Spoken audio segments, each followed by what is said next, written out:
আপনি কথাটা কারে ভাই বলতেছেন? আমি আপনাদেরই তো বলতেছি ভাই। না, সিভিল সার্জন থেকে আপনার ভাই বলার একটু আর নাই। তাহলে কি বলার এখতিয়ার আছে? মহোদয় বলেন। আপনি কি মহোদয় খুশি? আমি তো আপনার জেলা লেভেলে একজন কর্মকর্তার সাথে কথা বলতেছি, জি, অবশ্যই। তাই না? জি, এটা তো ইয়া দিয়ে কথা বলতে হবে। হ্যাঁ সেটাই, আমি তো সেটাই তো বলতেছি যে আপনি মহোদয় খুশি হ্যাঁ, আপনি কিনা। মহোদয় বলেন, আপনি ভাই বলতেছেন কেন? হ্যালো, আসসালামু আলাইকুম। বলেন। সিভিল সার্জন বলছিলেন সিরাজগঞ্জ। জি জি। আমি ফোন করছিলাম একটা বিষয় একটু জানার জন্য আর আপনার একটা বক্তব্য পাওয়ার জন্য। সেটি হলো উল্লাপাড়া উপজেলা 50 শয্যা যে বিশিষ্ট হাসপাতাল রয়েছে, জি এখানে আমরা দেখেছি প্রতিনিয়তই রোগীদের অভিযোগ থাকে তারা ওষুধ পায় না। তবে আজকে যেটা দেখলাম, আপনার একটা পরিত্যক্ত রুমে, গোপন একটা কক্ষে অসংখ্য পরিমাণ মেয়াদ উত্তীর্ণ ওষুধ তারা মজুত করে রেখেছে। এ বিষয়টা কি আপনি জানেন কিনা, কিংবা এই ক্ষেত্রে কি ধরনের আপনারা পদক্ষেপ নিতে পারেন? আপনি কিভাবে দেখলেন ওখানে? জি, আপনি কিভাবে দেখলেন? আজকে ওই রুমটা খোলার পরেই দেখতে পেয়েছি আর কি, ওইখানে ওই পর্যাপ্ত রুমে আপনাকে কে নিয়ে গেল ওখানে? ওই রুমের যে স্টোর কিপার ছিল, স্টোর কিপারই হ্যাঁ, ওই রুমটা খুলছিল আর কি, আমার কাছে তথ্য ছিল। আপনাকে ওখানে নিয়ে গেল কে ওই রুম পর্যন্ত? কোন কোন রুম পর্যন্ত? ওই যে রুমে আপনি পাইলেন, ওই রুমে কে নিয়ে গেল আপনাকে? আমি তথ্য ছিল আমার কাছে, পরবর্তীতে আমি আপনাদের যে উপজেলা আপনাকে তথ্যটা দিল কে? তথ্য XY যেটা একজনের মাধ্যমে আসছে আর কি। না, সেটা বলেন, আপনি তথ্যটা কে দিল? আর তথ্যদাতার নাম তো আসলে ওইভাবে বলাটা সম্ভব না। না না, তথ্যদাতার নাম তো দরকার।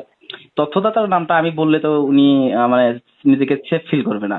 আপনি ওই রুমে কিভাবে গেলেন সেটা আমাকে বলেন। হ্যাঁ সেটাই তো আমি বলছি, কিন্তু কথাটা তো আপনি অন্যদিকে নিয়ে যাচ্ছেন। আপনি যে প্রশ্ন অন্যদিকে করলেন, নিয়ে নিচ্ছি আমি। আপনি বলতেছেন যে তথ্যদাতার নামটা একটু বলেন।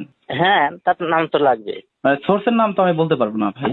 হ্যাঁ, সোর্সের নাম বললে সে তো নিজেকে সেফলি মনে করবে না আমার কাছে তাহলে ওগুলো পাঠান, আমার কাছে পাঠান, কি অভিযোগ। হ্যাঁ সেটাই আমি দেখি। বলি। আপনি বলতেছেন যে ওই রুমটায় আমি মানে পৌঁছালাম কিভাবে, এটা তো শুনবেন নাকি? যেহেতু প্রশ্ন করছেন, শুনবেন না? হ্যাঁ, স্টোর রুমে তো আর যে কেউ ঢুকতে পারে না, স্টোর রুমে। ওটা তো স্টোর রুম না ভাই, আপনি তো মানে বোঝেননি আপনি কথাটা আমার। কারে ভাই বলতেছেন? আমি আপনারই তো বলতেছি ভাই। না, সিভিল সার্জন থেকে আপনার ভাই বলার একটু আর নাই। তাহলে কি বলার এখতিয়ার আছে? মহোদয় বলেন। আপনি কি মহোদয় খুশি? আমি তো আপনার জেলা লেভেলে একজন কর্মকর্তার সাথে কথা বলতেছি, জি, অবশ্যই। তাই না? জি, এটা তো ইয়া দিয়ে কথা বলতে হবে। হ্যাঁ সেটাই, আমি তো সেটাই তো বলতেছি যে আপনি মহোদয় খুশি হ্যাঁ, কিনা। আপনি মহোদয় বলেন, আপনি ভাই বলতেছেন কেন?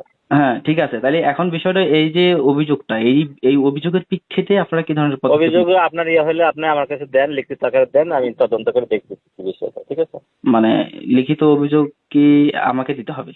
হ্যাঁ, আপনার কাছে যেহেতু ওই এভিডেন্স আছে, আপনি দেন, আমার বরাবর দেন, আমি এটা তদন্ত করে দেখি কি বিষয়টা, ঠিক আছে? আমি না দেখে তো কিছু বলতে পারবো না। আপনি কি পাইছেন, আর আমাকে তো ওটা তদন্ত করে দেখতে হবে। আমি সেটা বলতেছি, আপনি তো আমার মাধ্যমে তো অবশ্যই অবগত হলেন তাই না? হয়তো যেটুকু না, আপনার অবগত কিভাবে হলো? আপনি তো ফোনে বলছেন, এটা তো এভিডেন্স লাগবে। আপনি কি কি দেখছেন সেগুলো অভিযোগ সহকারে আমার কাছে দেন অফিসে, আমি সেটা আচ্ছা, আপনার এই তদন্ত নাম্বারে করি। কি হোয়াটসঅ্যাপ আছে? হোয়াটসঅ্যাপে দিলে হবে না, হার্ড কপি দিতে হবে, আমার অফিসে এসে দিতে হবে। আমার কাছে তো ভিডিও ফুটেজ। ভিডিও ফুটেজ, তারপরেও অভিযোগ তো দিতে হবে। ভিডিও ফুটেজ দিলেন সমস্যা নাই, ভিডিও ফুটেজটা দেন আর অভিযোগ দেন।